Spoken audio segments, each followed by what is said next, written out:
Ouais. Alors, mercredi 9 Iyar à Rémot, suite chapitre 18. Ne cohabite point avec un mâle d'une cohabitation sexuelle, c'est une abomination. Ça sort de la Torah quand même, hein, on vous le précise. Hein. C'est-à-dire que ça, c'est les lois de Dieu. Pas les lois des hommes, les lois de Dieu. Ne t'accouple avec aucun animal, tu te souillerais par là, et qu'une femme ne t'offre point à l'accouplement d'un animal, c'est un désordre. C'est une perversion, t'es belle. C'est un terme désignant la débauche, l'inceste et l'adultère, comme Dan et Monkourou à cause de leur perversion. Tab, Litam, Yeshaya 10-25. Autre explication, c'est un terme visant à un mélange et un entremêlement de la semence humaine et de la semence animale. Shalom. Ne vous souillez point par toutes ces choses, car elles se sont souillées par elles les peuples que je chasse à cause de vous. Et le pays est devenu impur, et je lui ai demandé compte de son iniquité, et le pays a vomi ses habitants. Pour vous respecter mes lois et mes statuts, ne commettez aucune de ces horreurs, vous indigènes, ni l'étranger qui séjournerait parmi vous. Car toutes ces horreurs, ils les ont commises, les gens du pays qui vous ont précédé, et le pays est devenu impur. Craignez que cette terre ne vous vomisse si vous la souillez comme elle a vomi le peuple qui l'habitait avant vous. Afin que le pays ne vous vomisse pas. Cela ressemble à un prince à qui l'on aura fait manger un aliment dégoûtant. Il ne peut le conserver dans ses entrailles et il le vomit. Il en va de même d'Eretz Israël. Il ne peut conserver les pécheurs. Targonogelos rend ce mot par vider. Le pays se vide d'eux. Car quiconque aura commis une de toutes ces abominations, les personnes agissant ainsi seront retranchées du sein de leur peuple. Les âmes qui les font, hommes et femmes inclus. Soyez donc fidèles à mon observance, en ne suivant aucune de ces lois infâmes qu'on a suivies avant vous, et ne vous souillez point par leur pratique, je suis l'Éternel votre Dieu. Vous garderez ma garde, avertissement donné au tribunal, et vous ne vous rendrez pas impurs par eux, je suis Hachem votre Elohim. Si en revanche vous vous rendez impurs, je ne suis plus votre Elohim, car vous serez détachés de moi. Quelle satisfaction aurais-je avec vous, alors que vous méritez d'être anéantis? D'où les mots, je suis Hachem votre Elohim, chapitre 19. L'Éternel parla à Moïse en ces termes. Parle à toute la communauté des enfants d'Israël et dis-leur soyez saints. Car je suis saint, moi, l'Éternel votre Dieu. Parle à toute la communauté des fils d'Israël. Cela nous apprend que ce chapitre a été prononcé en assemblée, étant donné que la plupart des principes fondamentaux de la Torah en dépendent. Torah Kohanim. Soyez saints. Tenez-vous complètement à l'écart de la débauche et des péchés. Car toutes les fois que l'on trouve une mise en garde contre la débauche, on trouve mention de la sainteté. Ils ne prendront pas une femme pour prostituée ou profanée. Je suis Hachem qui vous sanctifie. Aphra 21, 7 et 8. Il profanera pas sa descendance dans son peuple, car je suis Hachem qui le sanctifie. Aphra 20, 15. Ils seront saints. Ils ne prendront pas une femme prostituée ou profanée. Aphra 21, 6 et 7. Révérez chacun votre mère et votre père et observez mes Shabbats.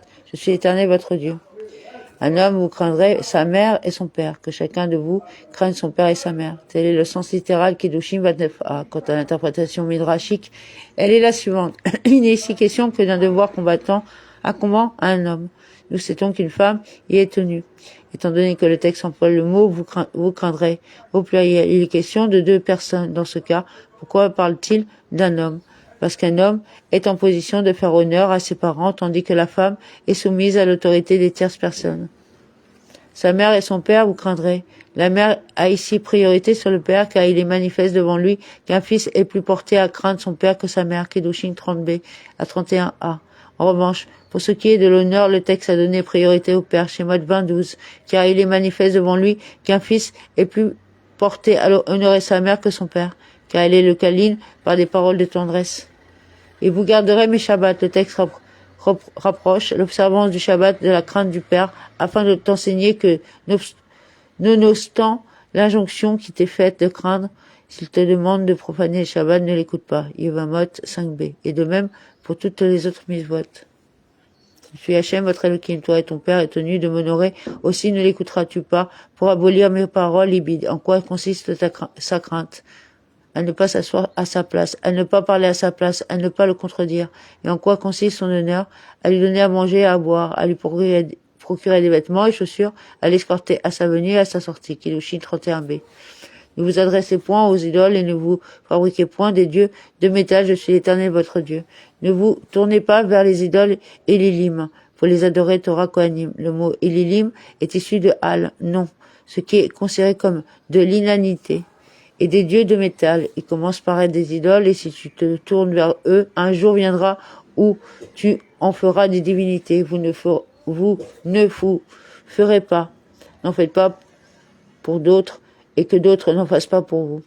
Et si tu crois pouvoir prétendre que l'on ne doit pas en faire pour soi, mais que d'autres peuvent en faire pour vous, il y a déjà été écrit plus haut, tu n'auras pas d'autres dieux. Schéma 23. Ni les tiens, ni ceux fabriqués par d'autres. Et quand vous sanctifierez une victime rémunératoire à l'Éternel sacrifiez là de manière à être agréée. Et quand vous sacrifierez, ce chapitre a été stipulé pour enseigner que leur sacrifice ne doit pas avoir lieu qu'en vue de leur consommation en temps voulu. Car s'il s'agissait de déterminer le moment de cette consommation, il a déjà été indiqué, et si le sacrifice de son approche est un éder ou né d'Abba, Supra 7.16. Pour votre agrément, vous le sacrifierez. Son sacrifice doit être offert dès le début en vue de la satisfaction divine, pour qu'il soit agréé pour vous. Car si vous introduisez une pensée impure, il ne vous procurera pas mon agrément. Pour votre agrément, en français apaisement. Tel est le sens littéral, et nos maîtres ont appris d'ici que celui qui s'occupe d'offrandes de manière irréfléchie les rend impropres, car il doit procéder à la shérita en y appliquant son intention Roulin 13a. Le jour même de votre sacrifice, elle doit être mangée, et encore le lendemain, ce qui en serait resté jusqu'au 3e jour sera consumé par le feu. Au jour de votre sacrifice, il sera mangé. Lorsque vous le sacrifierez, vous procéderez à sa shrita avec l'intention de le consommer dans le temps que je vous ai déjà imparti. Que si l'on voulait en manger au 3e jour, ce serait une chose réprouvée, le sacrifice ne serait point agréé. Et si être mangé sera mangé, si cette prescription ne vise pas l'intention de consommer hors du temple à partie, étant donné qu'il est déjà écrit, et si être mangé sera mangé de la chair du sacrifice chez la mime, le 3e jour il ne sera pas agréé. Supra 7.18. Applique-la du moins à celle de la consommation hors du lieu adéquat. J'aurais pu penser que l'on fût passible de carette pour cette consommation-là. Aussi est-il écrit, et l'âme qui en mangera portera son crime. Ibid.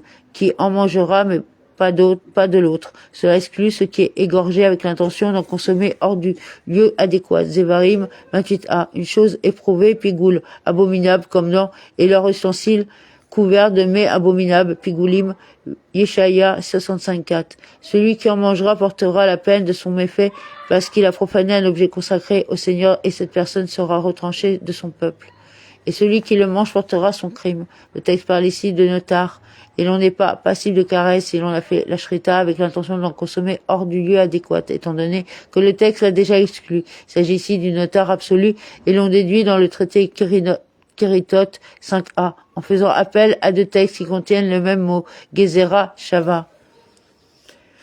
Quand vous moissonnerez la récolte de votre pays, tu laisseras la moisson inachevée au bout de ton champ, et tu ne ramasseras point la glanure de ta moisson.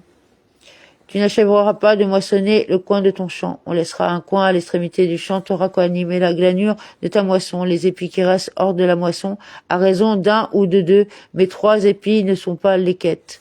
PA 6.5.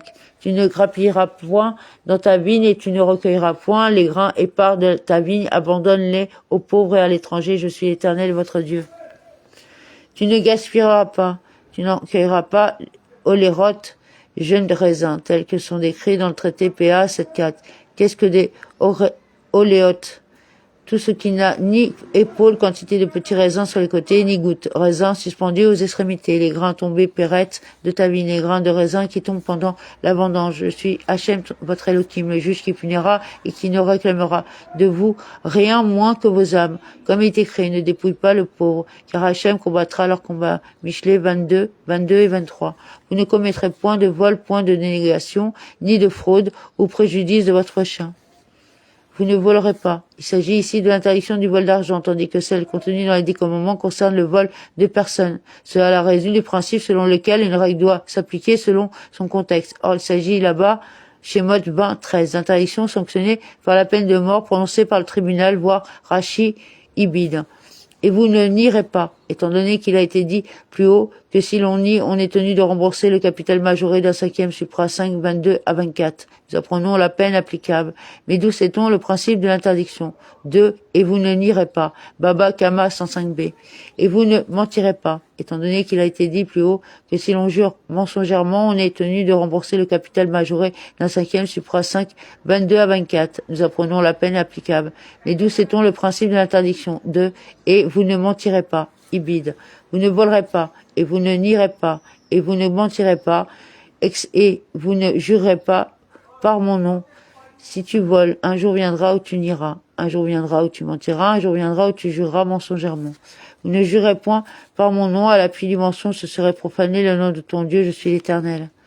Et vous ne jurez pas par mon nom. Pourquoi est-il écrit cela? De ce qui est écrit, tu n'invoqueras pas le nom de Hachem ton Elohim en vain. Shemot 27. J'aurais pu penser que l'on ne fut coupable que si l'on a juré par le nom ineffable. D'où aurais-je su qu'il faut inclure dans l'interdiction tous les noms accessoires de ce qui est écrit. Vous ne jurez pas par mon nom et pour le mensonge, par tout mon nom que je possède. Ne commettez point de distorsion sur ton prochain, point de rapine, que le salaire du journalier ne reste point par dévers, toi, jusqu'au lendemain. Tu n'exploiteras pas. Il s'agit de celui qui retient la rétribution du salarié. Torah Kohanim ne passera pas la nuit. Talin, le verbe talin, passera la nuit, est au féminin, compte tenu de son sujet. Peoula, salaire, littéralement activité. Jusqu'au matin, le texte parle ici du salarié de jour, de celui qui s'en va au coucher du soleil. C'est pourquoi le délai de paiement de son salaire dure toute la nuit, tandis qu'il sera écrit plus loin en son jour, tu lui donneras son salaire et le soleil ne se couchera pas sur lui. Devarim 24, 15. Il est question là-bas d'un salarié de nuit, de celui qui achève son travail au lever du soleil. C'est pourquoi le délai de paiement de son salaire dure toute la journée, la Torah ayant laissé à l'employeur un délai pour se procurer l'argent. Baba Metzia 110b. N'insulte pas un sourd et ne place pas d'obstacle sur le chemin d'un aveugle. Redoute ton Dieu. Je suis l'Éternel. Tu ne maudiras pas un sourd. Il n'est ici question que d'un sourd. D'où sait-on que l'interdiction comprend tous les hommes, des mots, et n'outrage pas un prince dans ton peuple. Shemot 22, 27. Dans ce cas, pourquoi est-il ici question d'un sourd? Le sourd a ceci spécifique et a envie malgré son infirmité. La règle concerne donc toute personne en vie à l'exclusion d'un mort, lequel n'est plus en vie. Torah Kohanim. Et devant un aveugle, tu ne donneras pas d'achoppement. À celui qui est aveugle dans un domaine quelconque, ne donne pas un conseil qui ne lui soit pas approprié. Ne lui dis pas, vends ton champ, achète-toi un âne, pour aller ensuite l'abuser et le lui prendre. Torah Kohanim. Tu auras la crainte de ton Elohim, car ce n'est pas là un domaine où les créatures sont aptes à discerner si la pensée de celui qui a donné un conseil était bonne ou mauvaise. Il peut en effet protester de ses bonnes actions. C'est pourquoi il est écrit, tu auras la crainte de ton Elohim, de celui qui connaît tes pensées. De même, dans tous les cas où les motivations d'un acte sont du ressort exclusif du cœur de celui qui agit et reste ignoré des autres. Le texte ajoute, tu auras la crainte de ton Elohim. Amen.